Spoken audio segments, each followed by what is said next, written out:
Where the f*** is the Funko Pop game?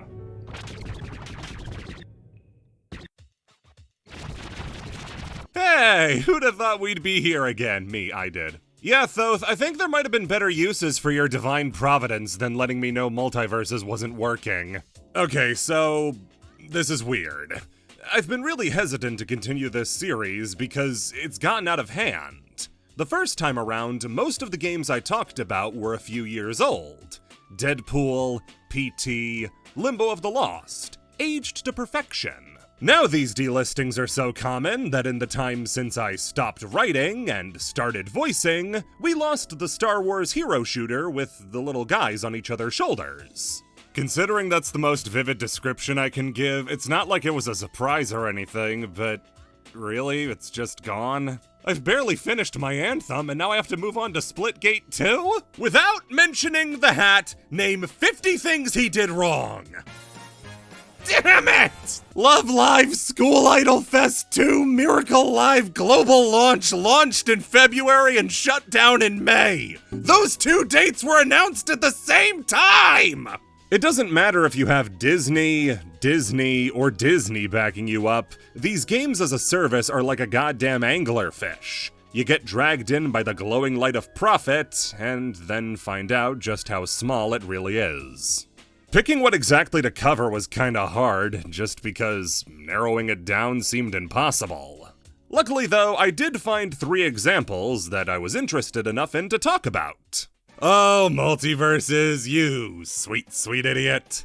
I knew you'd be back, I just didn't think it would be so soon. So I never expected there to be a repeat in this series, but I knew if it was ever going to happen, it was going to be Multiverses. Okay, so here's a refresher for people who don't remember the story up to this point.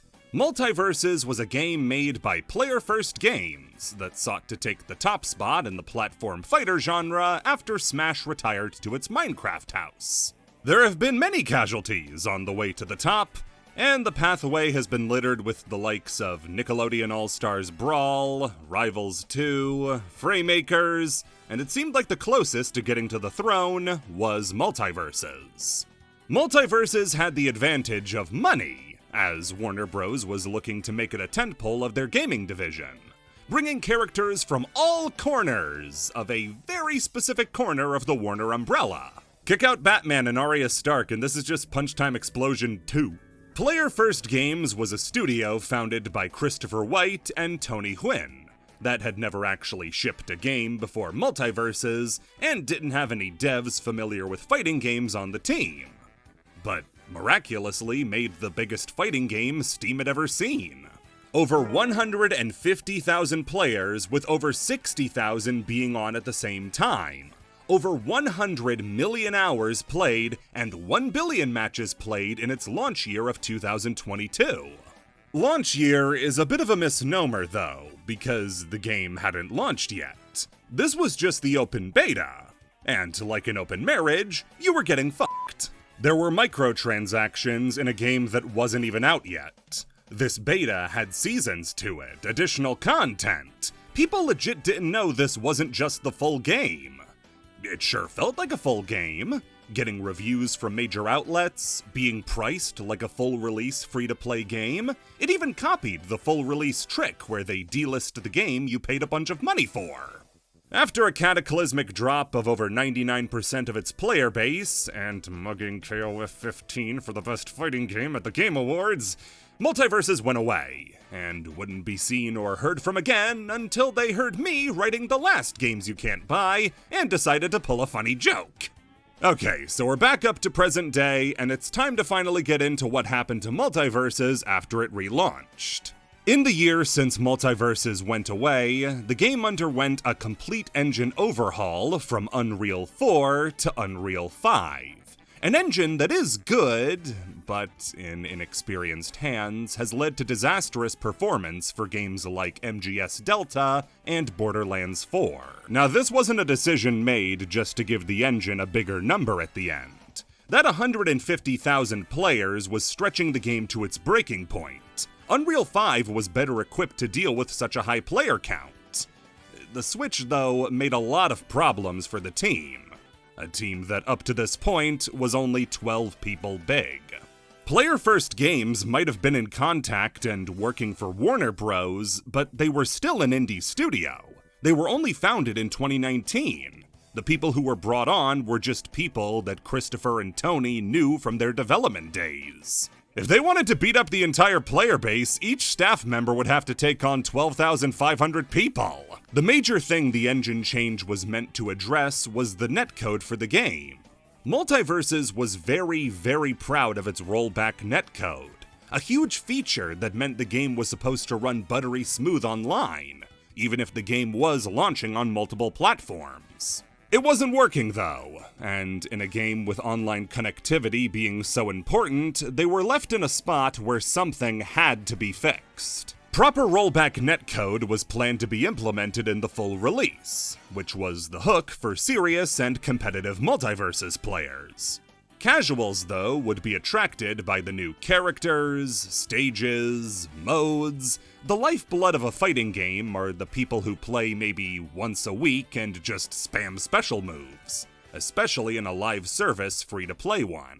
The relaunch would come alongside two of the most popular characters left out of the base roster, the Joker and Jason Voorhees, each one showing off a moveset filled with love for the characters and the franchises they come from.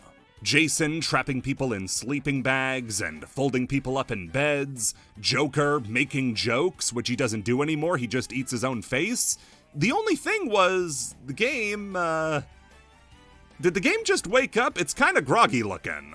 The preview gameplay for the game looked really slow in comparison to the original, like the game had been tranquilized, and the characters looked noticeably bigger. A large group of people chalked this up to just being a way to showcase the game better and make all the changes to the graphics more noticeable while the game was being advertised. Sure. The game finally relaunched on May 28th of 2024, and that's where the problem started. Oh my fucking god. Okay, so where to start? Okay, how about this? Characters cost $10. Now, the game does allow you to get fighter currency, which can be used to permanently unlock characters for free, but the rate at which you get currency after the initial free-to-play surge is pitiful. Not even getting a third of what you need on level up. You get treated like a king at first, but once they have you hooked, you get less and less for more and more work. Okay, is this a free-to-play game or a drug deal? You only got Shaggy permanently when you downloaded the game, and 4 others would rotate in and out every few days, with the only way to get more being to use fighter currency or Gleamium. One of 4 different currencies alongside fighter and perk currency and prestige, all of which can be purchased with Gleamium, which you can buy for real money. The monetization of multiverses had gone from unreasonable, as the game wasn't out yet, to indefensible, as now that it was out, there was less content available to you without purchasing than there was in the beta, and trying to get anything without purchasing was borderline impossible. That $10 per character could be circumvented by playing almost 40 hours. 40 hours for a single character unlock! And if you were returning from the beta and wanted to try the new characters in Jason and Joker, well, they were $20! Oh, and don't you dare think there was something like try before you buy. No, you weren't allowed to play with characters you didn't already own in training mode or offline. You know, something you could do in the beta! You could speed that up by buying the Battle Pass, but f*** the Battle Pass. I spit on the Battle Pass! The store was also just so goddamn cute with how it priced items. The $20 Gleamium pack got you 2,200 Gleamium gems. But the cheapest pack in the store, a cosmetic pack for Shaggy, was 2,444 gems, meaning you'd have to purchase another, lower value Gleamium pack in order to purchase this one. So the game was feeling up your pockets to see how much they could take out without you noticing, but the gameplay was good, right? Well, the changes to the gameplay weren't just for show. The game speed is sluggish compared to the original, Characters moved much slower, and the flow of the match was completely different. Platform fighters are a game genre that do not favor slow gameplay. You want to be zipping all around the stage and doing something at all times. You gave me the ability to platform, and now I can't platform. The ability to use characters you didn't buy in training mode, though, wasn't the only feature missing from the beta. Gone were post-battle results, gold, leaderboards, custom control binding. This game had so much less than its beta did. That single-player mode was also just there. It wasn't robust enough like a World of Light or Subspace Emissary. Heck, even Nick All-Star Brawls 2 had a more interesting and fulfilling single-player mode than Multiverses did. It was really just a vehicle to get more fighter currency to try to unlock characters you were playing the game for. Speaking of this, and it's probably the least contributing factor to the game's demise, but the roster was completely f***ed. For having the whole breadth of the Warner Bros. Catalog to draw on, it was mostly just Cartoon Network and DC characters. They would include more as time went on, but there would be picks that didn't sit right, like Black Adam or LeBron James. People could see through marketing like this really easily, and it's not hard to tell these were made to promote movies that Warner Bros. Had lined up at the time. They were at least mechanically interesting and would poke fun at themselves, but it still felt like an ad. As time went on, it improved in diversity and included people like Agent Smith from The Matrix and Beetlejuice from Beetlejuice, but then you get picks like Nubia. Not to disparage the only black woman in the game, only other black woman in the game. But who the f*** is Nubia? And then there's Banana Guard. You know, I want to rag on him more, but then I heard the story of him being made in a weekend as a developer passion project, and I'm still gonna do it, but that's cute. Why did this all happen? Well, it's both really easy to explain and kind of hard, because that easy part is that Warner Bros. Is Warner Bros. They've been bleeding money at an accelerated rate for years now, ever since the Warner-Discovery merger, and have been moving in a haze and making stupid choices thanks to the blood loss. Ketchup Entertainment had to fistfight an actual Coyote to get Coyote vs. Acme in theaters, and on the video game side, things were looking just as bad. Suicide Squad Kills the Justice League was another high-profile live service failure. MK1, despite selling well, was a noticeable step down from 11, that's just how numbers work. Gotham Knights, Back 4 Blood, they couldn't buy a win, or get people to buy them a win. Multiverses, as such a big success, then had a lot of pressure put on it. It was now the crown jewel of the gaming division that had to start making a lot of money right now. That's the reason monetization was prioritized over everything else. The game had to become a money-making machine because Warner Bros. Didn't really have anything else. The greed was so excessive, though, that they built their economy around whaling. The casual player who didn't spend much money had to grind so much to get anything that they were eventually ground to a nub and left. The more complicated part is the office drama going on within player-first games. A lot of different sources have alleged some sort of mismanagement or a poor workplace environment, with a lot of blame falling at the feet of Tony Hwyn specifically. There's a long Reddit thread featuring multiple developers alleged to have worked on Multiverses who all speak poorly of Tony, and say that he developed an ego after the game's release.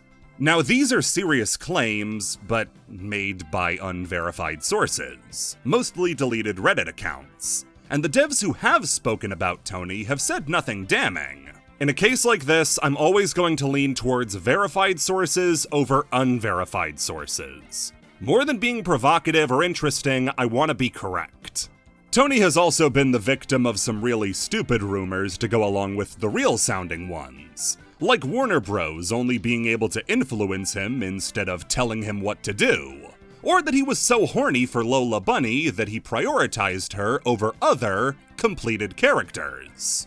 It's funny to see how ravenous the Multiverse's fanbase got towards the end of the game, because when that rumor that Tony Hwyn somehow had more sway over Warner Bros. Characters than Warner Bros. Came out, a lot of people jumped on it. They said, I knew it. It couldn't have been Warner Bros.' fault.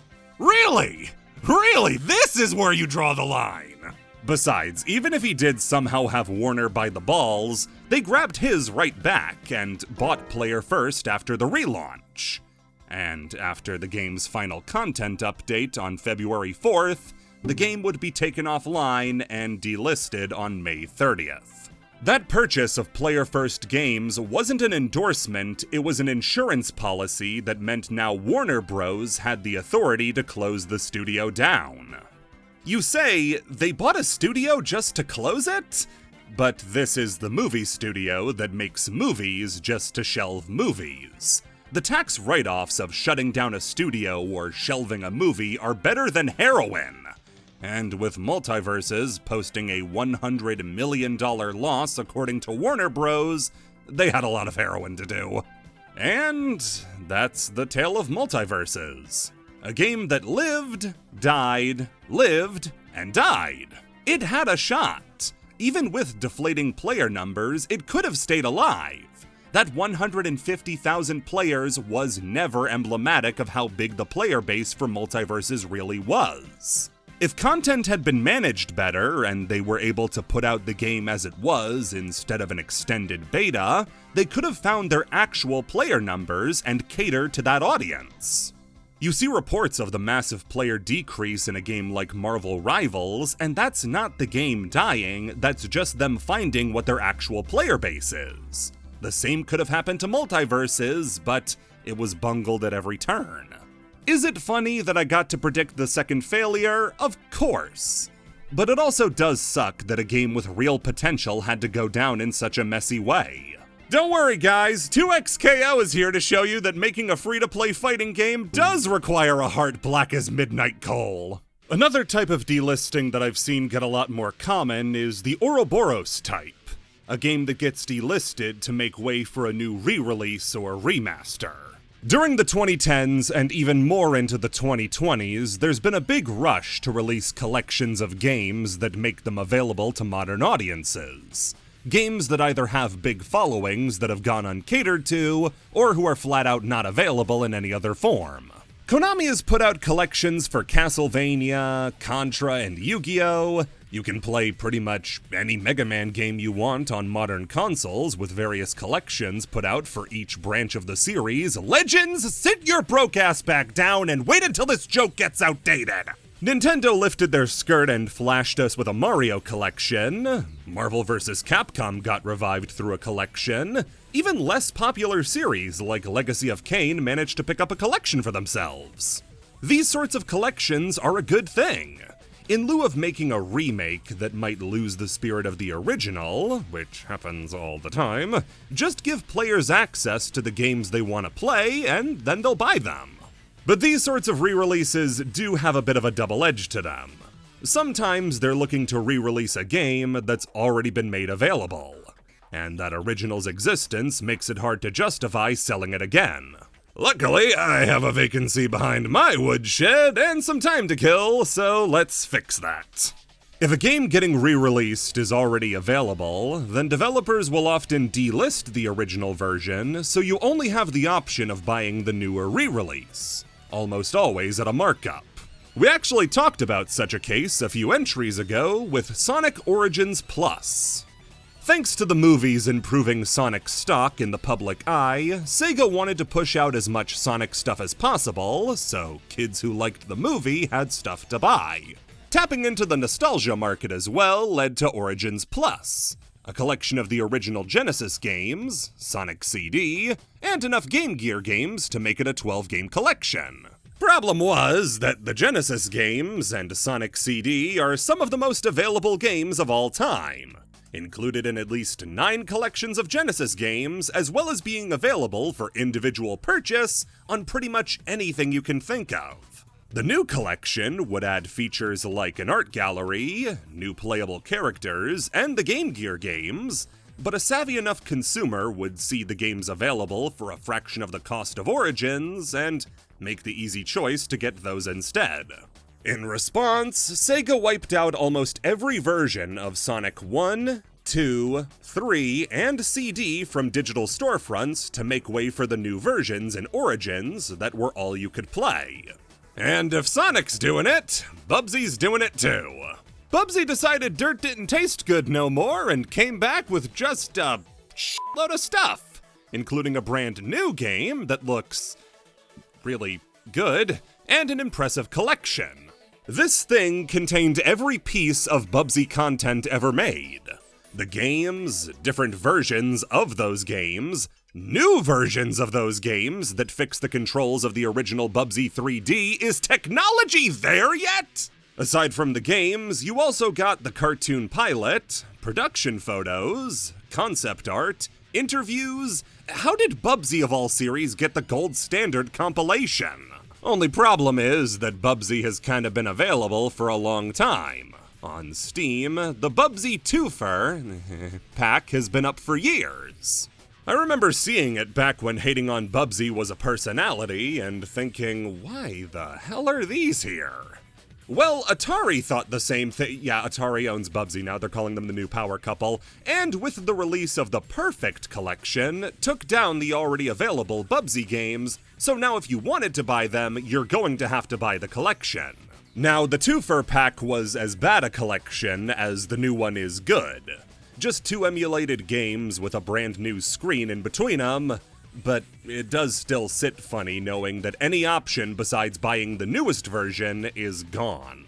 Rockstar pulled a real nasty one a few years ago when it came time to release the GTA trilogy. The original 3D Grand Theft Auto games are some of the most important games ever made. They sold insanely well. They influenced a lot of people's tastes in gameplay and music. They set the standard for open-world gaming going forward. 3, Vice City, and San Andreas are the games that made Rockstar. On October 8th, 2021, the studio would announce their celebration of the 20th anniversary of these games with a definitive collection of all 3. Remastered, or remade, depending on how good the results ended up being. Rockstar wouldn't be making this one themselves, though. They were way too busy making new Shark cards. That responsibility would go to the same team who ported 3, Vice City, and San Andreas to mobile devices, Grove Street Games. Nominative determinism strikes again. There was nobody better for the job. When asked why now was the right time for a remaster, Rockstar producer Rich Rosado said if they were going to do it, it would take a certain amount of TLC. The amount was none. Grove Street was given a scant 2 years to remaster the games in time for 2021, which, to remaster 3 different games off decades-old code for multiple different consoles all within 2 years sounds impossible before the pandemic in the middle. Look at the original games. Rockstar took a year to port Grand Theft Auto 3 from the PlayStation 2 to the PC, and then another year to port it to Xbox. Now, Grove Street Games had to remaster 3 games in the same time. The ports were sloppy, with age-old code from the original game's engine renderware plopped into Unreal 4 and brushed up with AI to make it look HD. The results were a complete disaster. GTA: The Definitive Trilogy was one of the most embarrassing game releases of 2021. With an updated graphical style that made the game look like it was made of cheap plastic being the least of their worries. The game struggled to run properly, was full of graphical glitches, and was prone to crashing. For a company who makes so much money off of GTA Online to not be able to get a decent-looking port of their games out is absurd. And if you thought you'd buy the originals to make up for it, no dice. To make sure people wouldn't return to the originals after the terrible quality of the remakes was discovered, Rockstar and Take-Two delisted the original games from all storefronts. Steam, PlayStation, Xbox, everything. The only version left was the Definitive Edition. The most recent case of this that really stuck in my craw was the Night Dive remaster of System Shock 2. System Shock 2 is an incredibly important game, defining the immersive sim genre alongside War Inspector presents War Inspector's Deus Ex by War Inspector. It shows its age, sure, but so does your mother. A remaster is a welcomed addition to the original that can exist alongside it, because saying a game is outmoded by its remake is as stupid as it would be with any other art form. We don't need Psycho anymore, they remade it! Night Dive released their 25th anniversary remaster of System Shock 2 on June 26, 2025, and for a while it lived in harmony with the original. Some aspects look better. On October 7th of 2025 though, it was announced that System Shock 2 would be delisted and made a free bonus to people who purchased the new enhanced version. This isn't a new practice. Off the top of my head, when I bought Slave Zero X, I got the original Slave Zero for free. But the thing is that this was treated as a bonus. If you wanted to, you could still get Slave Zero without purchasing X. System Shock 2 was now completely unpurchasable without buying the Enhanced Edition. This is framed as a good thing, that you're getting the original in addition to the remaster. But what if I don't want the remaster? Or I don't have the money to spend on the remaster, or I just want the original? Well, too bad. That's no longer possible. It sounds like a good thing, but all it did was take System Shock 2, a game that frequently hovered around $5, and now made it $30. 6 times more expensive for a remaster you might not even want. This would be your standard run-of-the-mill scummy delisting that wouldn't be worth talking about, except for the fact that the remaster is a Night Dive remaster. That makes it all the more ironic. See, Night Dive's history begins with husband and wife duo Steven and Alex Kick. And after their meeting, the two would go on a road trip across California and into Central America. Steven brought a laptop and classic games to play on the trip, but found that one wasn't working. And when trying to download it from online stores, found there was no way to properly, legally purchase the game. Disheartened, but not discouraged, Steven and Alex contacted the current rights holders and worked out a deal to re-release the game using a fan-made patch to make it run on modern PCs. And the process of licensing the game and re-releasing it was the basis for Night Dive, both the company and what their game output would become.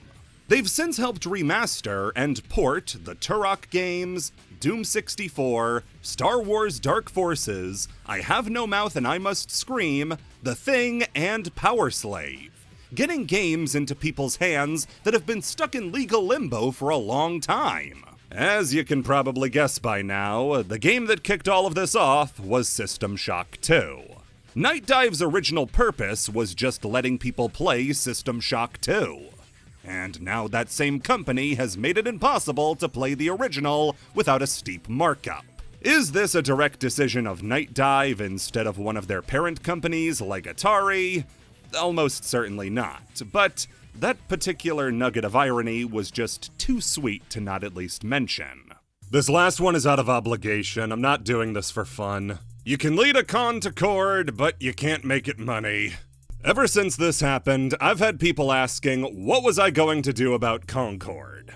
A fair question, but better for Sony. My involvement in this game was massively overblown. I was just the face actor for the big tube guy. But really, Concord has gone down in history as the biggest gaming failure of all time. It's probably got a good case for biggest entertainment failure, period. Next to Euro Disneyland. It lost an absurd amount of money without making anything back. It's priceless. Literally worthless. I've never felt like I'm punching down as much as I have with Concord, because I am not breaking new ground by talking about it. The ground is so broken, Bethesda fans would say it just needs a few mods. I'll do it for preservation, but I feel like a bully right now. The story of Concord starts with Firewalk Studio, named after the happiest David Lynch movie. Firewalk as a company wasn't actually started as its own thing, instead being a studio formed by Probably Monsters. a studio that itself was created by Harold Ryan. Harold was the CEO of Bungie up through 2015, meaning that he was there for all of the hits, every Halo through to Reach and the launch of Destiny.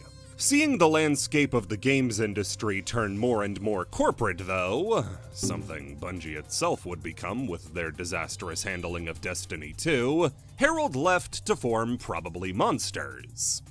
Probably Monsters, though, was a game studio that made game studios, nurturing developing teams with a healthy amount of support so they could work on specialized genres. The studios within Probably Monsters would each focus on their own genre. You had the shooter team. Until September of this year, Probably Monsters never shipped a game in their almost 10-year lifespan. They had two other companies they tried starting in Cauldron and Battle Barge, both of which were shut down and cost a reported $200 million. Stormlancers itself was published by Probably Monsters instead of a sub-studio, which was supposed to be the whole point of the project. I think Concord might have actually been the biggest success to come out of Probably Monsters by virtue of just coming out at all. Speaking of Concord, Firewalk was the shooter team that Probably Monsters put together, and what a team it was. Harold's connection in the shooter space ran deep and netted him tons of senior staff from Bungie, Activision, BioWare, and Respawn, making a 150-person team that could work on their first big game. Before the public even knew about Concord, and likely before they even knew what Firewalk was, Sony was so impressed they bought the publishing rights. And then the company, taking responsibility for Firewalk away from Probably Monsters. In the press release announcing the acquisition, Sony Interactive CEO Jim Ryan said, "Firewalk Studios is led by a world-class team that is highly experienced and deeply passionate about creating exceptional multiplayer games that foster memorable shared experiences.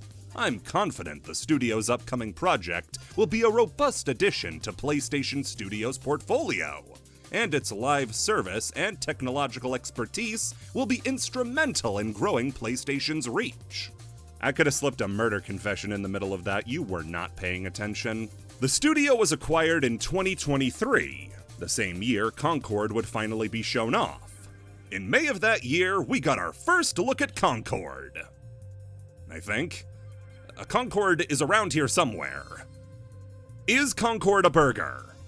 Okay, so it got one of those reveals where they just showed off a word they liked, but production was still going smoothly, whether they liked it or not. Concord would get a lot of pre-release material to get people invested in the characters of their 5v5 team shooter, including By the way, Concord is a 5v5 team shooter, promotional shorts, character trailers, and an episode in the upcoming Amazon Prime series Secret Level, which would reimagine the stories of tons of different games. I've never seen anybody talk about this aside from the Pac-Man episode, so Concord would fit in perfectly. The game would release into closed and open beta in subsequent weekends to a player base. We're missing a 0 or 2, right? This isn't. Oh no. How long do we have before the game launches again? Better question, how long will the game stay launched? Like a bottle rocket, Concord launched, crashed, and caused way more damage than it was worth. August 23rd to September 6th. This was the only time in recorded history you could buy and play Concord. On September 3rd, with unprecedented speed, Sony announced that Concord would be taken down, delisted, refunded, and shelved forever. On Steam, the game failed to pass 700 concurrent players during its launch window, a number that would look like a glitch compared to the other Sony-published live service shooter game from the same year, Helldivers 2. In Risk of Rain fashion, nobody's ever heard of Helldivers 1, but the sequel was a massive hit with over 40,000 players at launch. Concord couldn't scrounge up a fraction of that. Following the shutdown, Concord's director Ryan Ellis would step down, and Firewalk would be shut down in October. Legitimately, it couldn't have gone worse. Every rake Sony and Firewalk could have stepped on whacked them in the face. But what did go wrong? This was all just setting up what a Concord was. But how did it flop so spectacularly? This isn't the easy question to answer, it sounds like, because the answer really is everything. Every misstep that Firewalk could have taken with Concord was taken. The first was the very idea of the game. Firewalk said that Concord was in serious full development for 2 years, but had been tooled around with for over 8, putting its initial planning phase back around 2016. Bite your knuckle and try to drown out the fact that 2016 was 8 years ago. This would mean that Concord was born into a world where team-based hero shooters were the hotness. TF2 had become an unforgettable part of gaming history. Overwatch was set to take the world by storm. And in the meantime, other games like Rainbow Six Siege and Apex Legends would pretty much change their whole studios just to focus on them. It was a huge moneymaker at the time, and starting your company dedicated to shooters with one was a sound idea. If the game is a success, then you have this engine quietly humming along and funding other projects. By 2022, though, when the game was in full development, the genre had the worm turn on it like no other worm has ever turned. Hero shooters, like every other genre or mechanic that gets massively popular, was oversaturated. Every company tried getting their Overwatch-like out, and by the time of Concord's release, even Overwatch had seen a massive change in public perception. A company as big as Sega had to cut their losses with their cancelled shooter Hyenas because of how unpopular the genre had become. Unpopular by the idea of everybody kind of having their hero shooter of choice already and not being willing to adopt a second one. Entering a crowded market against other shooters like Fragpunks, which would be in beta around the same time, was a bad idea. But there's nothing inherently wrong with making a game in this genre. You just have to give people something they've never seen before. Concord did, but in a shield your eyes kind of way. The character designs of Concord have become legendary by this point for being the biggest collection of fucking losers you've ever laid your eyes on. Concord has you playing as a faction called the Free Gunners, made up of all sorts of different cultures from around the galaxy. And that really just meant various ugly coats. I looked through the roster trying to find the one character that looked appealing, but I really couldn't. Either characters are wearing ridiculous outfits, barely have an outfit, or are meant to be crazy aliens that look like a guy in makeup. Even if you're going for a diverse roster, you need somebody who looks stereotypically cool. Give one of these guys sunglasses and a leather jacket and maybe we'll talk, but the designs of Concord really appeal to nobody. Worse yet, the designs do a terrible job of telling you what each character does. At a glance, you'd never know this character was a medic, or this was a damage dealer. Compared to Overwatch or TF2, how are you supposed to tell what any of these people do? Ah, fuck, he's green. That means he can dodge and reload at the same time, like green can. Also, this game didn't fail because it was woke. It failed and it was woke. Big difference. People were also turned off by the characterization of those characters, as just like hero shooters, the overly quippy and sarcastic dialogue of Concord had gone out of style a long time ago. The monetization of Concord was also a huge sticking point. Most of the other games that I mentioned are free to play. Just download it and you're ready. Concord, meanwhile, was $40 at launch. Both a vote of confidence to make the game a paid purchase, and a vote of no confidence by making it $40 as opposed to $60. So Concord became a game nobody wanted. In a genre everybody was sick of, with characters nobody liked, at a price nobody would pay. That $1 million that Concord temporarily made was really a miracle to begin with. How much that million would have gone to offset the development cost is hard to say. Because ever since the game's death, the number ballied about for the game's budget was around $400 million! Industry experts, though, like Christopher Dring of GameIndustry.buzz and Tom Warren of Verge, dispute that budget and say the game was nowhere near that. Like, if it was at that budget, it would cost as much as Grand Theft Auto 4 and 5. It's just an unrealistic number. The only games with budgets that high are Genshin Impact and Monopoly Go, the top games in their fields! The budget, though, is actually a nice transition to talk about how things went wrong from the development side of things. I will say that a lot of the reporting on Concord can be hard to verify. I mean, that $400 million price tag all but appeared out of thin air. A lot of the reports come from unnamed insiders, but are reported by reliable people. Concord's legacy of failure has led to a lot of people wanting to break the craziest story possible, and I don't doubt that the truth has been massaged to make for better videos explaining what went wrong. A common sentiment, though, is that the team had an overly, bordering on toxically positive outlook on the game. Everybody wanted the game to succeed so badly that those who raised concerns were pushed back on so heavily, everybody thought it would be better to just keep to themselves rather than raise a stink. That sort of environment leads to a much worse feeling that gets painted over with a positive one. And if anything goes wrong, squashes the ability for people to speak their minds. That left the game in a state where its flaws were ignored in favor of not rocking the boat and left the game to die on shelves. Again, there is more I could report about with Concord, but I wanted to stick to mainly the things that were widely reported by these sources. 1 or 2 stories that only appear in 1 or 2 accounts, I don't put too much stock into.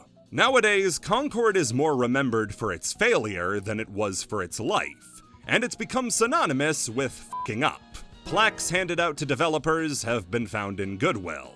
The secret level episode of Concord dropped months after the game was no longer playable. And the reports that PlayStation internally referred to it as a Star Wars tier franchise have been mocked to high heaven.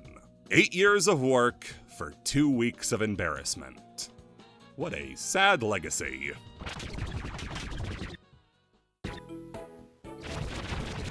Seriously though, why hasn't the Funko Pop game been delisted yet? Thundercats, do what you were made to do and revoke the license already! I don't even know if Thundercats are in the game, but I'm so confident they are I'm not gonna check!